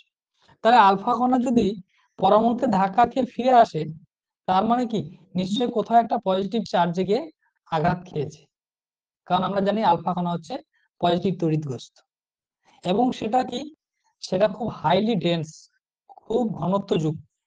তিনি এটাকে বললেন যে এটা হচ্ছে নিউক্লিয়াস, এটাই হচ্ছে নিউক্লিয়াস। আমরা জানি নিউক্লিয়াসে প্রোটন থাকে, নিউক্লিয়াসে প্রোটন থাকে, নিউক্লিয়াস হচ্ছে পজিটিভ তড়িৎগ্রস্ত। তিনি ওখান থেকে সিদ্ধান্ত নিলেন যে আলফা কণা নিশ্চয়ই পরমাণুর মধ্যে কোনো এমন একটা জায়গা রয়েছে যেখানে পজিটিভ তড়িৎগ্রস্ত চার্জ কি হয়েছে, কেন্দ্রীভূত হয়েছে, যেখানে পজিটিভ তড়িৎগ্রস্ত চার্জ কেন্দ্রীভূত হয়েছে। আমরা জানি সেই জায়গাটা হচ্ছে কি, নিউক্লিয়াস। কিছু আলফা কণা দেখলেন যে বেঁকে বেঁকে যাচ্ছে, যখন সোনার পাত ভেদ করছে এরকম দেখো বেঁকে বেঁকে যাচ্ছে। কারণ কি? তার মানে কোথাও কিছু চার্জ রয়েছে পরমাণুর মধ্যে, যেখানে কি হচ্ছে, পজিটিভ তড়িৎগ্রস্ত চার্জ কি হচ্ছে, আকর্ষণের কারণে এইভাবে বেঁকে যাচ্ছে। ধরো সাপোজ কোনো একটা রশ্মি এই দিকে যাচ্ছিল, এখানে যখন নেগেটিভ তড়িৎগ্রস্ত চার্জ থাকবে, এ কি করবে, নিচের দিকে টেনে নেবে। তাহলে সেখান থেকে তিনি প্রমাণ করলেন বা সিদ্ধান্ত নিলেন যে নিশ্চয়ই পরমাণুর মধ্যে নেগেটিভ তড়িৎগ্রস্ত চার্জও কিন্তু রয়েছে, যেটাকে আমরা ইলেকট্রন বলি। এইটা ছিল তার পর্যবেক্ষণ এবং এটা ছিল তার সিদ্ধান্ত। তিনি বললেন যে পরমাণুর যে সমস্ত ভর সেটা কোথায় কেন্দ্রীভূত রয়েছে, কেন্দ্রে, অর্থাৎ নিউক্লিয়াসে পরমাণুর সমস্ত ভর রয়েছে। নিউক্লিয়াসে কি রয়েছে, পরমাণুর সমস্ত ভর কেন্দ্রীভূত রয়েছে, সমস্ত ভর কি রয়েছে, কেন্দ্রীভূত রয়েছে, concentrate inside the nucleus. Total mass যেটা রয়েছে সেটা পরমাণুর কেন্দ্রেই কিন্তু কি রয়েছে, কেন্দ্রীভূত রয়েছে। না হলে আলফা কণা যেহেতু অনেক ভারী একটা পার্টিকেল, সে কখনো আঘাত পেয়ে ওইভাবে ফিরে আসতো না, ওইভাবে 180 ডিগ্রি করে কখনো ফিরে আসতো না। তার মানে নিশ্চয়ই পরমাণুর কেন্দ্রটা সমস্ত ভর কি আছে, কেন্দ্রীভূত রয়েছে। এটা একটা ডিসিশন দিয়েছে। আর যেটা ডিসিশন নিয়েছে যে ইলেকট্রন গুলো এই নিউক্লিয়াসকে কেন্দ্র করে চারিদিকে ঘুরছে, নিউক্লিয়াসকে কেন্দ্র করে ইলেকট্রন গুলো চারিদিকে ঘুরছে। বাট তিনি কিন্তু পরমাণু স্টেবিলিটির ব্যাপারে কোনো ব্যাখ্যা দিতে পারেন। কারণ কি, দেখো পরমাণু সুস্থির এই ব্যাপারে তিনি কোনো এক্সপ্লানেশন কিন্তু দিতে পারেনি। কারণ দিতে পারেনি কেন? কারণ দেখো, যদি একটা পজিটিভ, এটা একটা পরীক্ষার কোশ্চেন, কিন্তু স্টেবিলিটি এই ব্যাখ্যাটা কিন্তু রাদারফোর্ড দিতে পারেননি। এটা পরীক্ষার একটা কোশ্চেন এসেছিল যে রাদারফোর্ড কোন জিনিসটা ব্যাখ্যা দিতে পারেননি পরমাণুর সম্বন্ধে, সেটা হচ্ছে স্টেবিলিটি, যে পরমাণু স্টেবল হবে কিনা এই ব্যাখ্যাটা কিন্তু রাদারফোর্ড দিতে পারেনি। কারণ দেখো, এটা যদি পজিটিভ তড়িৎগ্রস্ত নিউক্লিয়াস হয়, তার চারপাশে যদি ইলেকট্রন গুলো ঘোরাফেরা করে, তাহলে কি হবে, প্রোটন বা নিউক্লিয়াস কি করবে, ইলেকট্রন গুলোকে নিজের দিকে আকর্ষণ করবে। তাহলে কি হবে, ইলেকট্রন গুলো ঘুরতে ঘুরতে কোনো একটা সময় গিয়ে আবার কি করে কেন্দ্রে গিয়ে পড়বে। তাহলে কি হবে, পরমাণু যে কনসেপ্ট, সেই কনসেপ্টটাই থাকবে না। তাহলে ইলেকট্রন যে প্রোটনের চারিদিকে ঘুরছে বা পরমাণু নিউক্লিয়াসের চারিদিকে ঘুরছে, এই কনসেপ্টটাই তখন কি হয়ে যাবে, বাতিল হয়ে যাবে। এটা কিন্তু রাদারফোর্ড ঠিকঠাক ভাবে এক্সপ্লেন করতে পারেননি। এটা পরীক্ষায় একটা কোশ্চেন আসছে, এটা কিন্তু এক্সপ্লেন করতে পারেনি।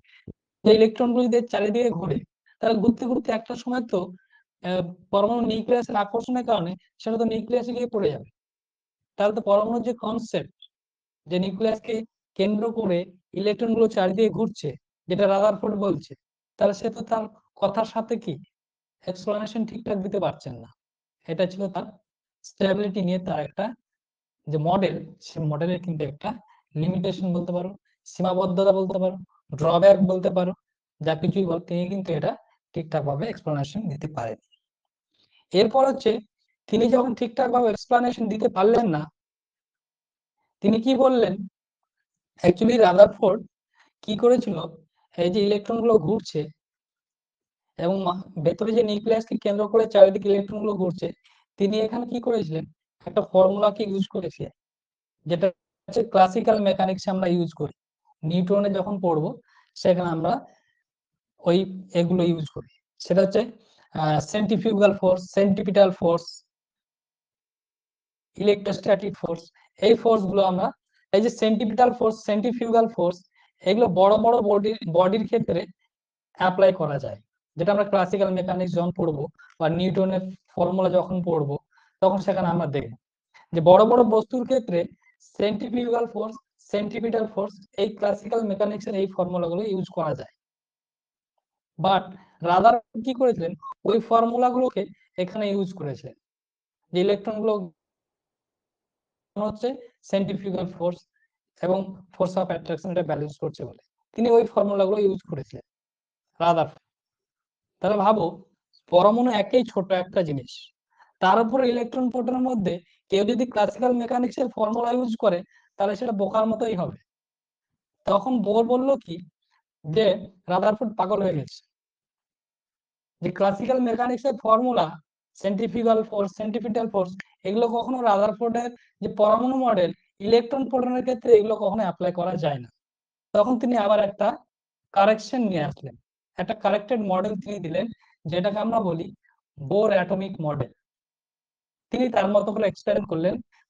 রাদারফোর্ড যে জিনিসটা এক্সপ্লেন করতে পারেননি স্টেবিলিটি নিয়ে, বোর কিন্তু ঠিকঠাক ভাবে সেটা রিপ্রেজেন্ট করেছিলেন। কিন্তু সেগুলো আমাদের পড়ার দরকার নেই, বোর মডেল থেকে কিছু জিনিস আমরা পড়ি, কিছু জিনিস আমরা বোর মডেল থেকে পড়ব। বোর কি করলেন, যে ইলেকট্রন যেগুলো ঘুরছে, ধরো কে কক্ষপথে কোন একটা ইলেকট্রন ঘুরছে, কে কক্ষপথে কোন একটা ইলেকট্রন ঘুরছে, তাহলে সে চাইলেই কিন্তু এল কক্ষে যেতে পারে না, এম কক্ষে যেতে পারে না। কে কক্ষপথে ঘুরছে তার মানে সে কে কক্ষপথে ঘুরবে যতক্ষণ পর্যন্ত না তুমি বাইরে থেকে কোনো এনার্জি দিচ্ছ, বাইরে থেকে যতক্ষণ না আমরা এনার্জি দেবো এ কিন্তু কে কক্ষপথেই ঘুরবে। তিনি সেই কক্ষপথটাকে বলেছিলেন permissible orbit, permissible orbit, permissible orbit, permission মানে কি, অনুমতি, পারমিসিবল অরবিট। তাহলে কে কক্ষপথে যে ইলেকট্রনটা ঘুরছে, কে কক্ষপথটা তার জন্য হচ্ছে কি পারমিসিবল অরবিট, যেটা এল কক্ষপথে ঘুরছে সেটা হচ্ছে এল কক্ষের জন্য পারমিসিবল অরবিট। সে চাইলেই কিন্তু ইচ্ছা করে এল কক্ষপথে যেতে পারে না, এম কক্ষপথে যেতে পারে না, আবার পরমাণু কেন্দ্রে গিয়েও কিন্তু করতে পারে না। তাহলে এটা হচ্ছে তার পারমিসিবল অরবিট, অর্থাৎ সে সবসময় ওই অরবিটেই থাকবে, চাইলেই কিন্তু যেখানে খুশি যেতে পারবে না।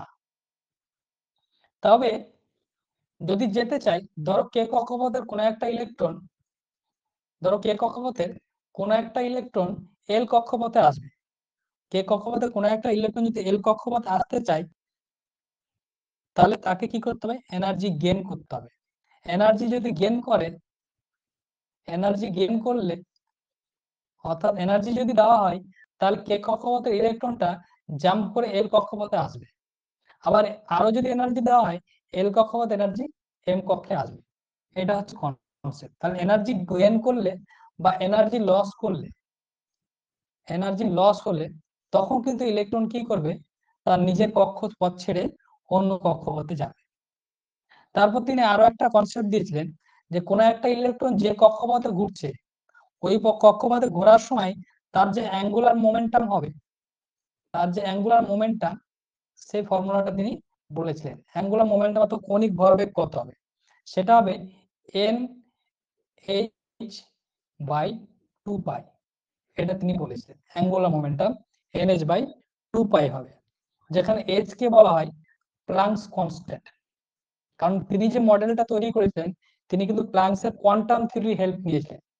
প্লাঙ্কসের যে কোয়ান্টাম থিওরি, কোয়ান্টাম থিওরিতে কোশ্চেনটা আসে, কিন্তু কোয়ান্টাম থিওরি কে দিয়েছিলেন মনে রাখবেন, কোয়ান্টাম থিওরি দিয়েছিলেন প্লাঙ্ক, সেটা পাবেন দেখি ইয়ারের কোশ্চেন। তাহলে প্লাঙ্ক দিয়েছিলেন কি কোয়ান্টাম থিওরি, তার এই কোয়ান্টাম থিওরির উপর বেস করেই কিন্তু বোর মডেল কি করেছিলেন, তার নিজের মডেলটা দিয়েছিলেন। পুরোপুরি কোয়ান্টাম থিওরি কিন্তু হেল্প নিয়েছিলেন তিনি, এবং রাদারফোর্ডের যে অ্যাজাম্পশন গুলো ছিল সেগুলোর উপর বেস করে তিনি কিন্তু তার মডেলটা দিয়েছিলেন। তিনি বলেন অ্যাঙ্গুলার মোমেন্টাম হবে nh/2π। অ্যাঙ্গুলার মোমেন্টাম তো আমরা যখন মেকানিক্স পড়বে সেখানে ক্লিয়ার হবে, কৌণিক ভরবেগ সেটা হবে nh/2π, যেখানে h হচ্ছে প্লাঙ্কস কনস্ট্যান্ট। প্লাঙ্কস কনস্ট্যান্টের মান মাঝে মধ্যে জিজ্ঞেস করে, মনে রাখবে প্লাঙ্কস কনস্ট্যান্টের মান 6.626 ইন্টু 10⁻⁻34 জুল সেকেন্ড। এটা হচ্ছে প্লাঙ্কস কনস্ট্যান্টের ভ্যালু। যখন কোনো ভ্যালু লিখবো তখন তোমরা চেষ্টা করবে সেই ভ্যালুটা পরের থেকে গুগল থেকে বা বই থেকে মিলিয়ে নিয়ে একবার দেখে নাও, কারণ ভ্যালু অনেক সময় আমি মনে রাখি, অনেক সময় ভুল হয়ে যেতে পারে। তাই ভ্যালুগুলো অনেক সময় কি করবে, যেটা এখন লিখছি সেটা লিখে নেবে, পরের থেকে গুগল থেকে চেক করে বা বই থেকে চেক করে যদি ভুল থাকে কারেকশন করে নেবে। তাহলে অ্যাঙ্গুলার মোমেন্টাম সম্বন্ধে তিনি একটা কনসেপ্ট দিলেন যে অ্যাঙ্গুলার মোমেন্টাম কত হবে, এটা হবে যেমন h হচ্ছে প্ল্যাঙ্কস কনস্ট্যান্ট। h হচ্ছে প্ল্যাঙ্কস কনস্ট্যান্ট, n হচ্ছে কক্ষপথের নাম্বার। n হচ্ছে কক্ষপথের নাম্বার, কত নম্বর কক্ষপথ, 1 নম্বর হলে 1, 2 নম্বর হলে 2, 3 নম্বর হলে 3, 4 নম্বর হলে 4। এই n এর ভ্যালু এরকম ভাবে হবে, এবং সেই কক্ষপথে যে ইলেকট্রনটা ঘুরছে তার কৌণিক ভরবেগ হবে এটা। তারপরে দেখো, তারপর তিনি কি বললেন, তারপরে যেটা বলেছিলেন এনার্জি গেইন এবং এনার্জি লস, যেটা আমি অলরেডি আগেই বুঝিয়ে দিয়েছি। যে কোনো একটা ইলেকট্রন যখন এনার্জি পাবে বাইরে থেকে, তখন সে কি করবে, হায়ার অরবিটে জাম্প করবে, অর্থাৎ কে থেকে এল এ চলে আসবে। তার থেকে বেশি এনার্জি দিলে সে এল থেকে এম এ চলে আসবে, তার থেকে বেশি এনার্জি দিলে এম থেকে এন এ আসবে। আবার যদি এনার্জি নিয়ে নেওয়া হয়, এনার্জি যদি লস করে, তাহলে এন থেকে আবার এম এ যাবে, আবার এম থেকে এল এ যাবে, এল থেকে আবার কে যাবে। তাহলে এনার্জি গেইন অথবা এনার্জি লস যদি না হয়, তাহলে যে কক্ষপথের ইলেকট্রন সে সবসময় তার নিজের কক্ষপথে ঘুরতে থাকবে, যেটাকে তিনি বলেছেন পারমিসিবল অরবিট।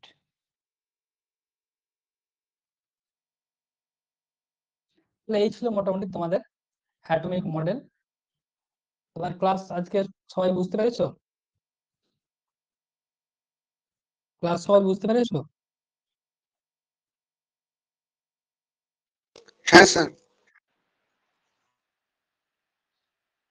কিছু কোশ্চেন তোমাদের দেখায়, স্যাম্পল কোশ্চেন, এবং বাড়িতে প্র্যাকটিস করবে, না হলে তখন আমি তোমাদের বলবো। Okay sir. কিছু কোশ্চেন আমি তোমাদের দেখাচ্ছি।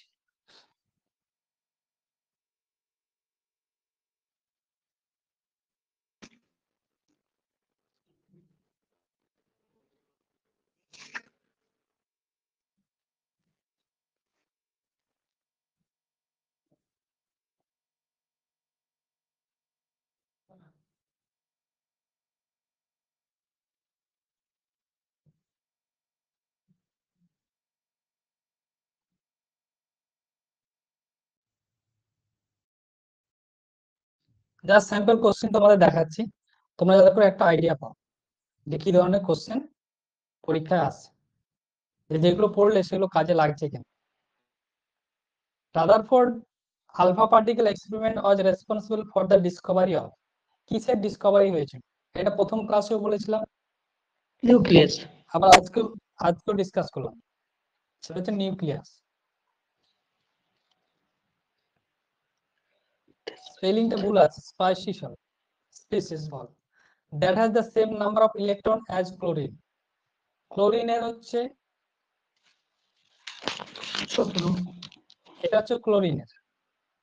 এর সাথে কোনটার দেখো ইলেকট্রন বিন্যাস, ইলেকট্রন নাম্বার কার সাথে মিলছে দেখো। ক্লোরিনের ইলেকট্রন নাম্বার কত, 17। 17 হচ্ছে ক্লোরিনের ইলেকট্রন নাম্বার। এখানে দেখো কার ইলেকট্রন সংখ্যা 17, ইলেকট্রন সংখ্যা কার 17। তাহলে এগুলো আমরা করেছি, এগুলো বাড়িতে ট্রাই করলে আমরা করতে পারবো, এগুলো আমরা বাড়িতে করলে কিন্তু ট্রাই করতে পারবো, চেষ্টা করবে হেল্প করতে পারে। এই ধরনের কোশ্চেন গুলো আসে। 17 হচ্ছে ক্লোরিনের ইলেকট্রন সংখ্যা, তাহলে এখানে দেখো কোনটা ইলেকট্রন সংখ্যা 17 হবে,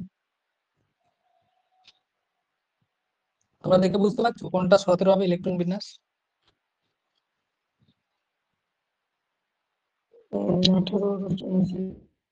লেখাগুলো একটু ভুল হয়েছে, দেখো অ্যাকচুয়ালি টাইপিং মিস্টেক হয়েছে, এটা আনসার হবে C.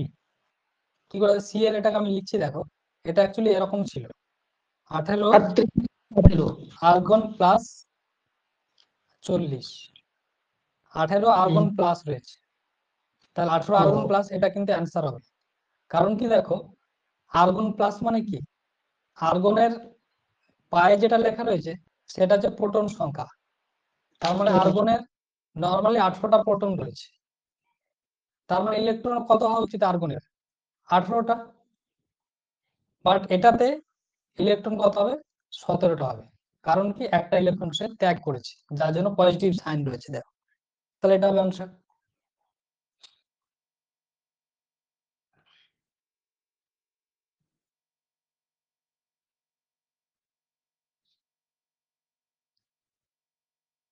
In an atom, the order of filling up the orbital is governed by, আমরা যে বললাম এতক্ষণ ধরে যে কিভাবে কক্ষগুলো ফিল আপ করবো, এটা কোন প্রিন্সিপাল অনুসারে করা হয়, এই যে 1s2 2s2 এবার ফিল আপ গুলো করছিলাম, এই ইলেকট্রন কনফিগারেশনটা কি অনুযায়ী করা হয়, কার প্রিন্সিপাল অনুযায়ী?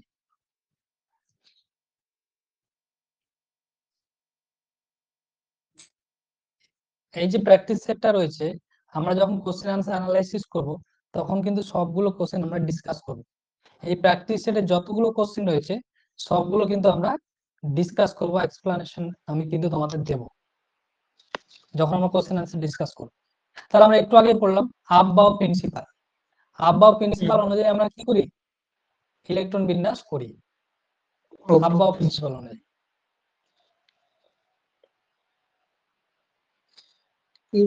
ইউপিএসসিতে এই ধরনের কোশ্চেন এসছে, করতে পারবে তোমরা, এটা ইউপিএসসিতে এসছে আগে, the nucleus of helium has, এগুলো বাড়িতে বসে বসে করবে, বুঝে বুঝে দেখবে সবগুলো করতে পারবে। অনেক পরিশ্রম করে মতে